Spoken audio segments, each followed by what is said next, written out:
दोस्तों, भारत फर्स्ट मुल्क था जिसने टिकटॉक को बैन किया। और आपको पता होगा कि सिर्फ टिकटॉक को बैन नहीं किया था। इंडिया ने कुछ 58 के करीब ऐसी कंपनीज थी जो कि इंडिया के अंदर। असिस्टेंट सेक्रेटरी डोनाल्ड लू के खिलाफ इल्जामात झूठे हैं। कांग्रेस में गवाही को जिम्मेदारियों का अहम हिस्सा समझते हैं। गवाही से कांग्रेस को पॉलिसी साजी में मदद मिलती है। तर्जुमान अमरीकी महकमा खारजा मैथ्यू मिलर का डोनाल्ड लू की कॉन्फ्रेंस में गवाही से मुतालिक सवाल पर जवाब। कहा अमरीका की चीन से नफरत। चीनी ऐप टिकटॉक के खिलाफ क्रैकडाउन का बिल मंजूर।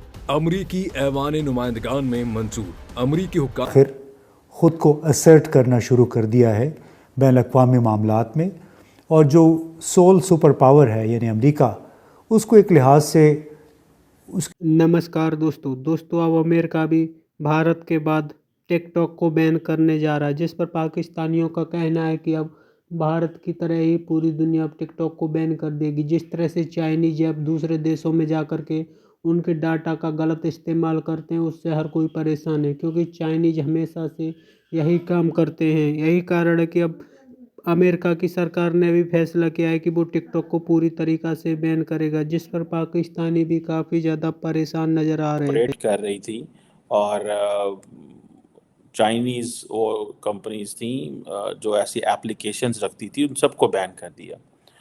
और आज अमरीकी क्या कह रहे हैं? अमरीकी कह रहे हैं क्योंकि इंडिया ने बैन किया था और हम समझते हैं इसको भी बैन किया जाना चाहिए। लेकिन ऑब्वियसली अमेरिका की अपनी रीजंस हैं। लेकिन इंडिया ने उस वक्त बड़ी बोल्ड मूव ली 4 साल पहले। नरेंद्र मोदी की हुकूमत ने, उन्होंने कहा कि ये चाइनीज़ ऐप को बंद किया जाए। और जैसे मैंने पहले कहा कि 58 अदर चाइनीज़ ऐप्स थी, ठीक है जी, जिनको बंद किया गया। अब अगर आप इसको देखें कि ये जो हाउस ऑफ रिप्रेजेंटेटिव है उसने कल वोट दे दिया कि उन्होंने कहा जी कि टिकटॉक जो कि चाइनीज़ ओनर है उसका, और एक बड़ी इम्पोर्टेंट एक ये ऐप है, इसका नेशन वाइड बैन होना चाहिए। और अमेरिकन स्पाई चीफ्स ये कह रहे हैं कि चाइना जो है वो टिकटॉक को इस्तेमाल कर रहा है to undermine the democracy. That's how what they are portraying it. अच्छा, अगर आप देखें, बेसिकली एक बाइट डांस एक कंपनी है, ये चाइनीज़ इंटरनेट टेक्नोलॉजी कंपनी है जिसका हेडक्वार्टर बीजिंग में है। और ये जो बाइट डांस है, इसने बेसिकली ये वीडियो शेयरिंग ऐप टिकटॉक और कुछ और ऐप्स भी इन्होंने की थी। ये कहते हैं जी कि हमारा काम जो है वो इन्फॉर्म करना है, एजुकेट करना है, एंटरटेन करना है, और इस तरह की चीज़ें क्रॉस डिफरेंट लैंग्वेजेस पूरी दुनिया में इसमें कंटेंट क्रिएट होता है और इस तरह की बातें ये करते हैं। लेकिन अब क्वेश्चन ये आता है कि अब अमेरिका को कौन समझाए और कौन करे। अमेरिका के अंदर आप देखें, ये दूसरी दफ़ा पिछले 4 सालों में कि जो चाइनीज़ ये ऐप है टिकटॉक, इसको ऊपर लॉ मेकर जो है वो डिस्कशन कर रहे हैं। अब अमेरिका के ऊपर ये भी प्रेशर है कि तकरीबन मोर देन 170 मिलियन American users are using it. So if this is a popular app but at the same time it is owned by China, how to keep it or not? ठीक है जी। अब ये हुआ था कि 2020 के अंदर अमेरिकी सदर डोनाल्ड ट्रंप ने एक एग्जीक्यूटिव ऑर्डर जो है उसको साइन किया था, जिसमें जो बाइडेंस के ओनर थे, ठीक है जी, उनको कहा गया कि ये जो इसके ऐप को जो है वो 90 दिन के अंदर बेच दें। लेकिन फिर उसके बाद क्या हुआ, लीगल इश्यूज आना शुरू हो गए। अब लॉ मेकर जो हैं अमेरिका के अंदर वो अभी मैं कुछ दिन पहले देख रहा था, कुछ कांग्रेस की हेयरिंग्स हो रही थी, तो वो जो उसका नाम क्या है, जो टिकटॉक को रिप्रेजेंट कर रहा है, बाइडेंस को रिप्रेजेंट कर रहा है अमेरिका के अंदर, आई थिंक शॉन के क्या नाम है उस लड़के का, ही इज़ फ्रॉम सिंगापुर। तो वहाँ पे बड़ा इंटरेस्टिंग सिचुएशन पैदा हो गई, जिसमें बहुत सारे लोग कंटेंट बना रहे थे कि अमेरिकन कांग्रेसमैन उसको पूछ रहे हैं तुम्हारा ताल्लुक चाइना से है, वो कहता है नहीं मैं सिंगापुर से हूँ। तुम्हारे पास चाइनीज़ पासपोर्ट है, वो कहते हैं नहीं मेरे पास है ही सिंगापुर का passport, I am a Singapore citizen.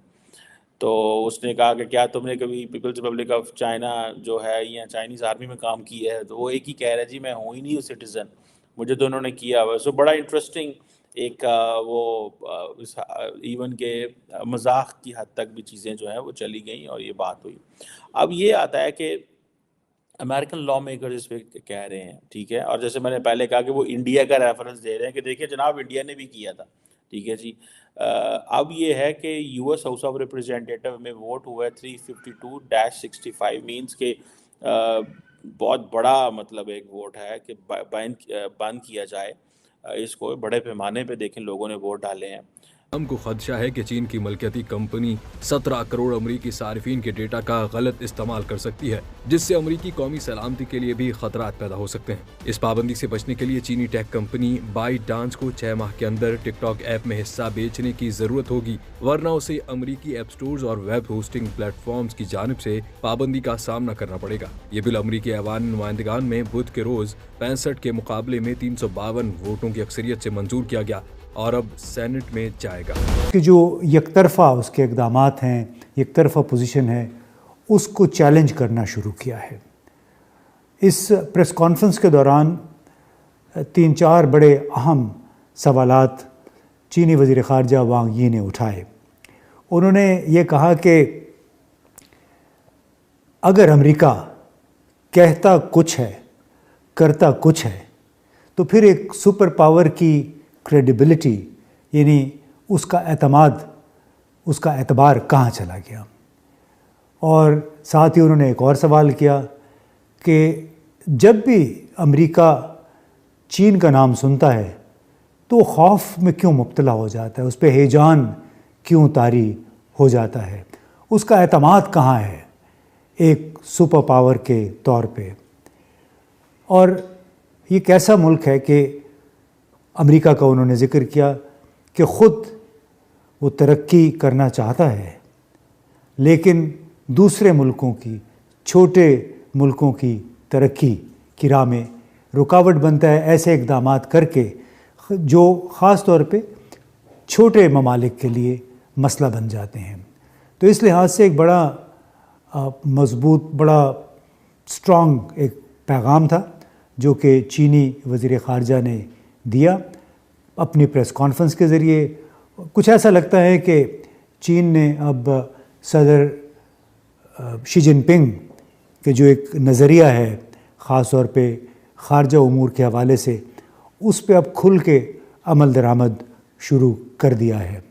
اب اس پریس کانفرنس کے دوران وانگ یی کا ظاہر کانٹیکسٹ جو تھا وہ میں سمجھتا ہوں غزہ میں، یعنی غزہ میں جو قتل عام کیا ہے 7 اکتوبر سے شروع ہے، 30,000 سے زائد جانیں اس میں ضائع ہو چکی ہیں، لوگ شہید ہو گئے ہیں 30,000 سے زائد، اس میں اکثریت عورتوں اور بچوں کی ہے۔ اور اس میں آپ اندازہ لگائیے کہ اسرائیل کو امریکہ ہر سال کوئی $3 ارب کے برابر باقاعدہ امداد دیتا ہے، اس کے علاوہ کئی ارب ڈالر مالیت کے فنڈز اور ہتھیار 7 اکتوبر سے لے کے اب تک اسرائیل کو فراہم کیے جا چکے ہیں۔ ایسی صورتحال میں جب کہ اس نے جنوبی غزہ کو بالکل ملیا میٹ کر دیا ہے، 1/3 سے زیادہ علاقہ اب رہنے کے قابل بھی نہیں رہا، 1.5 سے 2 ملین یعنی 15 سے 20 لاکھ کے قریب فلسطینی بے گھر ہو کے کیمپوں میں بڑی مشکل حالات، ابتر حالات میں زندگی بسر کرنے پہ مجبور ہیں۔ اور اس کے ساتھ ہوا کیا، برطانیہ، جرمنی اور دوسرے نیٹو کے رکن ممالک نے بھی تقریباً وہی وتیرہ اختیار کیا جو امریکہ کا، یعنی ان کوالیفائڈ سپورٹ فار اسرائیل۔